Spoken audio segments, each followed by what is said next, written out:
Welcome everybody. So today I have hijacked Miss Kay's kitchen. I am going to make my famous chicken parmesan. I've already got my chicken breast marinated in its own little sauce. They've been tenderized and they're ready to go. So what I'm going to do is I'm going to get these guys ready for the fryer. Get that chicken ready. Got to try and keep her kitchen clean the way she likes it. We got the red gravy over here already running. And yes, the red gravy has been working for a few hours now. We're just trying to get it all nice and ready to go. So we got some water here. We're gonna heat up some water for some tortellini. I got my oil heating up so we can fry some of this chicken off to get it ready to go. So we're gonna be ready to go before we know it. And then what we're gonna do for a side is we're gonna make some shrimp toast. Italian shrimp toast, Jersey Joe style. So we're gonna make what I'm calling Jersey Joe shrimp toast. So shrimp toast you can find in restaurants, and some of your higher end restaurants, they tend to make it. I do it a little bit differently. I do a garlic butter shrimp toast, which makes it very, very, very tasty. What you want to do though is you want to take your shrimp, you want to use the already boiled shrimp. And then what we're going to do is we're going to chop this shrimp up really fine. And we're going to go ahead and butter the tops of these rolls. We're going to add some garlic to it. And we're going to put some of the shrimp on there. A little bit of cheese, mozzarella, provolone. Mix it all in, get it on top there. Top it with a little bit more shrimp, and we're going to bake that off. We'll be right back at you.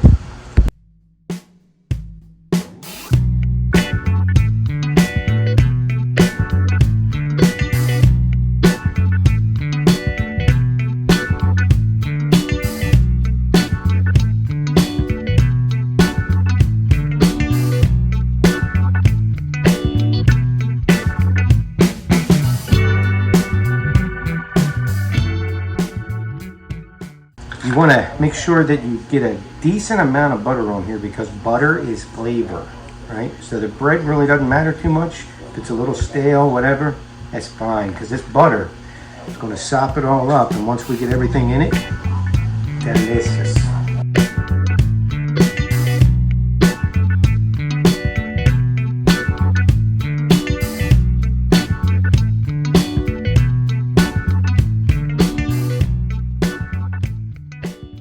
Here is we're going to want to chop this shrimp up. I'm going to mince it up.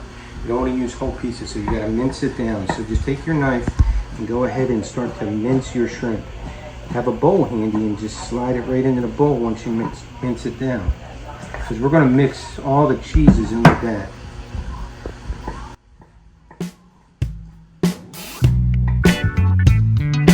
I don't know who invented shrimp toast, but I know it's delicious when you make it mild.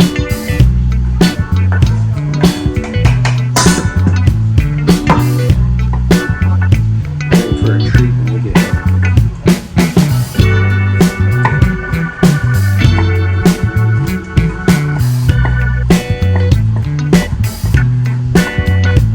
You don't want big chunks, you want small minced up pieces.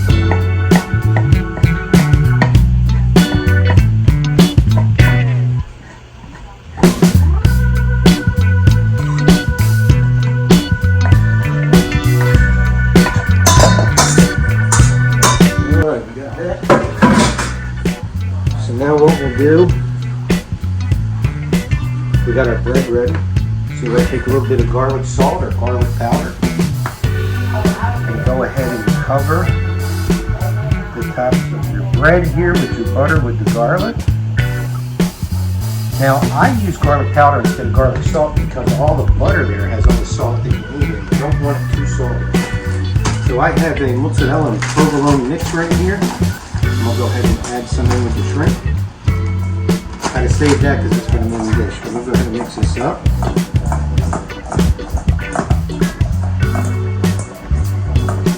That's just about it. Just mix it up a little bit. Now we're going to go ahead and put it on top and we're going to build these guys.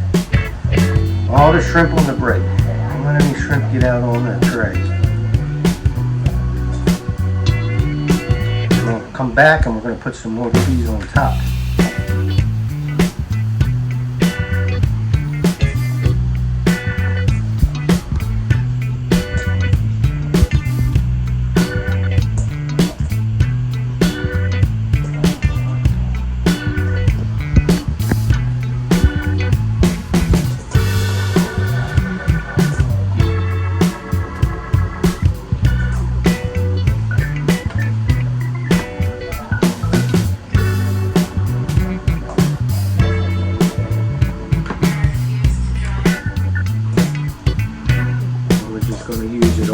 till we get it all over. See, good food is very important because when you feed them good, they open up. And if you're going to talk about Jesus, there's no better way to talk about Jesus when you have a full belly, because then you can hold nothing back. So now what we're going to do is we're going to put a little bit more cheese up on top. We're going to put a little bit of pepper, a little bit of salt, and you can, if you wanted to, you can put some, some greenery on it, parsley, oregano if you wanted to, just a little sprinkle here and there. Just give it a little bit of pop. But from a taste perspective, this is really all you need. Cover it over just a little bit here. We're not trying to hide the shrimp because I want the shrimp to brown a little bit, but I also want to make sure I got enough cheese in here. And that there looks perfect. So we're going to set that aside. We're going to put that in once we put the main chicken parm in the oven. We'll go ahead and we'll put that in too. We're going to cook that at about 375 for a little bit. We may turn the broiler on and broil it a little bit off, get it nice and crispy, but outside of that, that's going to be your base. So we're going to do some tortellini too with this. So I got some nice cheese-filled tortellini. I'm going to put in my water as soon as I start frying over here. I'm checking the temp. I'm getting very close to being ready to start frying here. So I think when we come back, we're going to be ready to fry some meat.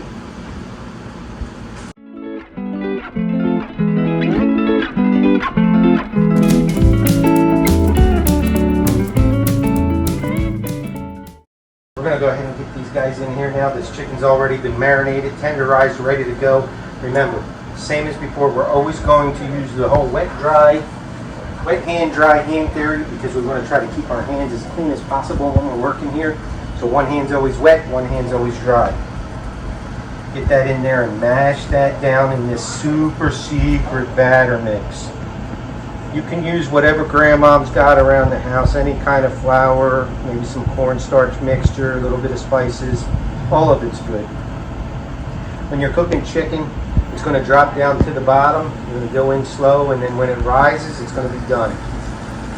Always keep a thermometer. Oh, I made a mess. Miss Kate, don't get upset. I made a mess.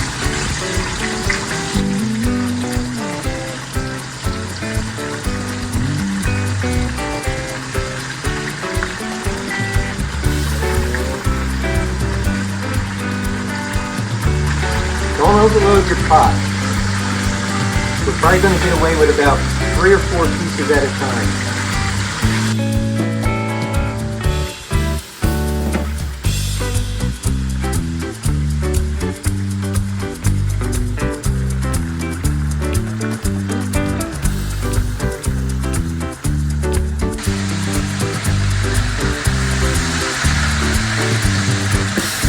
Remember, when it floats, it's ready to go. We'll take it out, let it rest. Gotta rest. All good food takes time.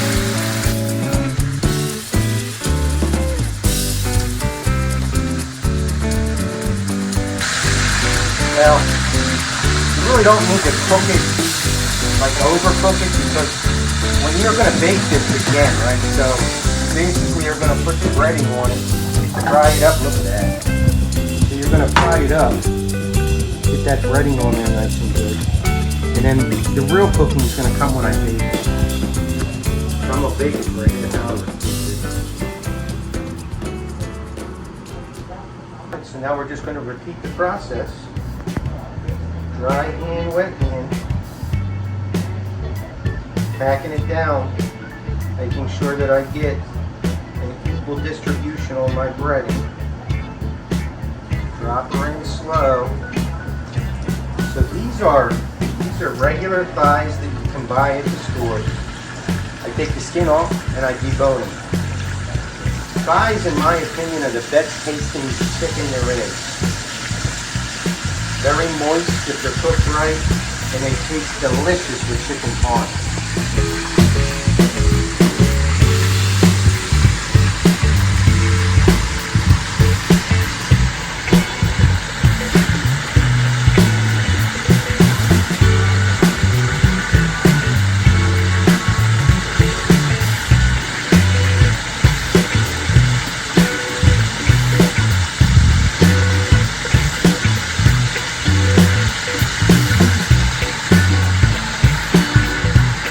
think we can squeeze this last few little pieces in there.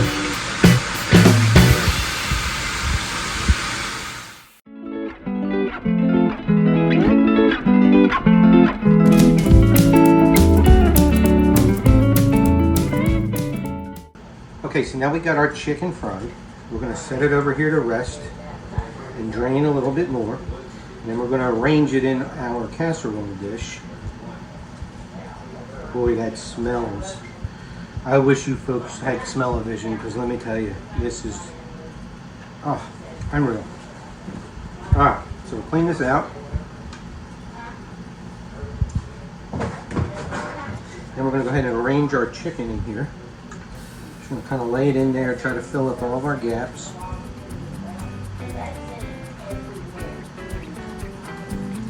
There. Some of that there. This over here. This guy in the mix over here.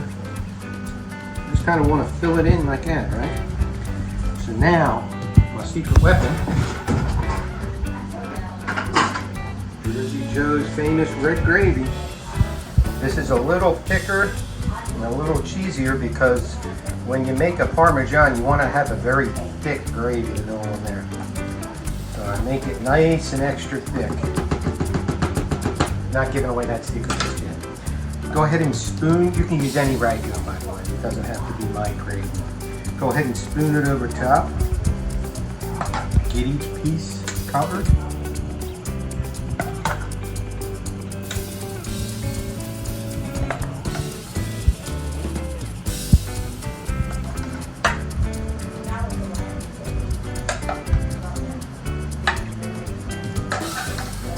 That in there, that over there.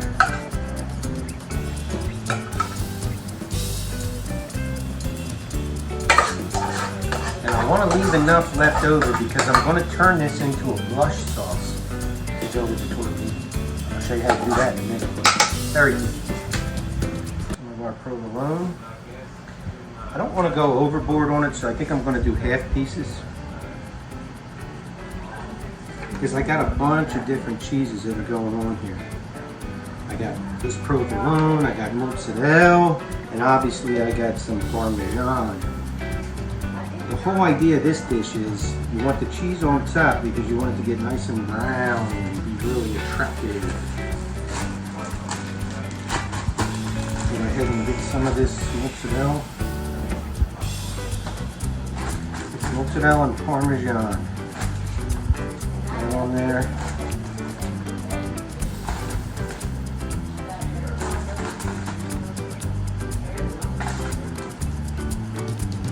Alright folks, that's it. We're going to bake it off in the oven at 350 halfway through for about a half hour. Halfway through we're going to throw our shrimp toast in, same temp, and we're going to let them cook. Let the Almighty do the rest for us.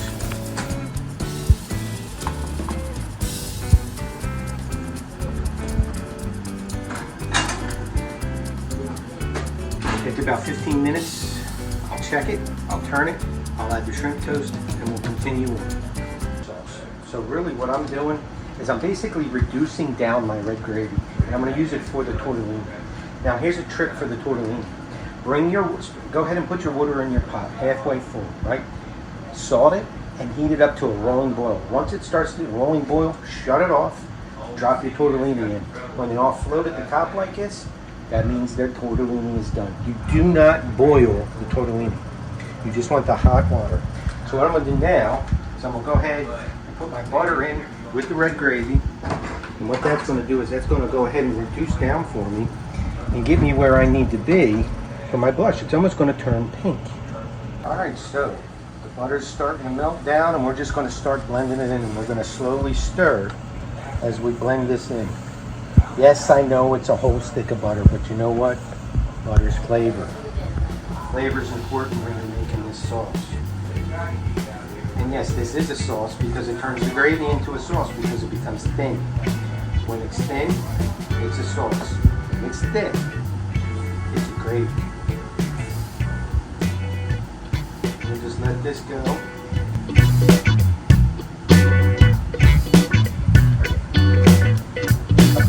And then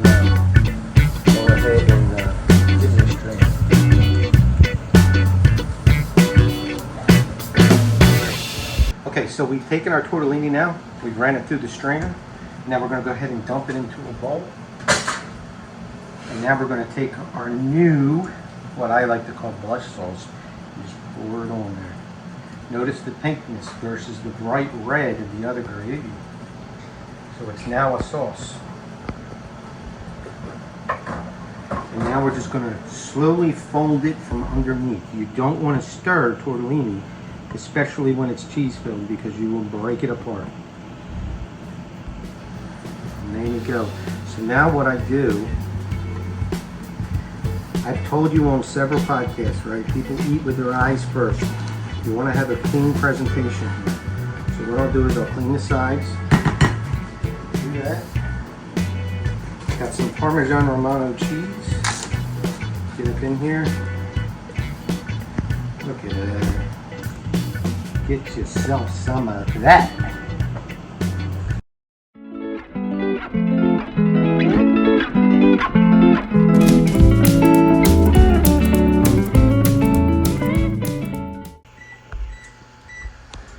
Alright, so we've been cooking about 15 minutes or so. You see how that's nice and melty up there? What I'm going to do now is I don't want to overcook it, so I'm going to put that broiler on to give me a nice brown on that cheese. We got our shrimp toast in the lower oven. We're going to do the same thing. We're going to get that broiler on and get that nice brown up on top of there. Look at Miss Jersey Joe making the side salad. Didn't I score way higher? Tell me the Lord ain't good. Look at that smile. All right, there we go.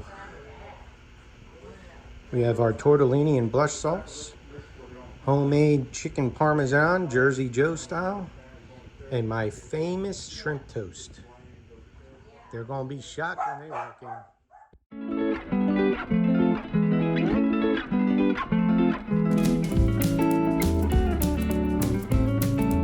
Thank you for watching. Remember to like and subscribe on YouTube, as well as follow us on Facebook at Jersey Joe Kinjemi.